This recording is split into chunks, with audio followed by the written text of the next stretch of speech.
గుణత్రయ విభాగయోగం 7వ శ్లోకం. రజో రాగాత్మకం విద్ధి తృష్ణాసంగ సముద్భవం తన్నిబద్ధాతి కౌంతేయ కర్మసంగేన దేహినం.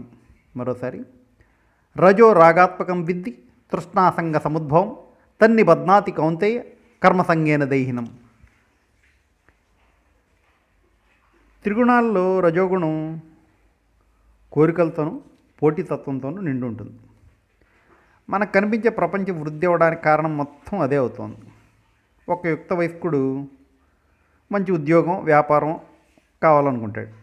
అది నెరవేరగానే ఇల్లు వివాహం లేదా వాహనం, అవి కూడా నెరవేరగానే పిల్లలు, అది అవ్వగానే వాటికి నిర్వహణ, వాటికి దానికి సరిపడా ఉద్యోగం వ్యాపారం, వీటికి తగ్గ భవంతి ఖరీదైన వాహనం. ధనము సంపద ఎప్పుడైతే పెరిగాయో మళ్ళీ రక్షణ అవసరం అవుతుంది. దానికి రక్షణ సిబ్బంది, వాళ్ళందరికీ వేతనాలు, వాహనాలు, సౌకర్యాలు, జీతభత్యాలు.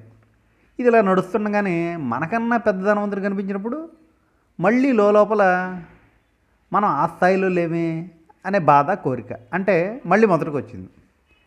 ఈ రజోగుణం ఏదో ఒక రూపంలో మన ఈ వృత్తం దాటి బయటికి వెళ్లకుండా చూసుకుంటుంది.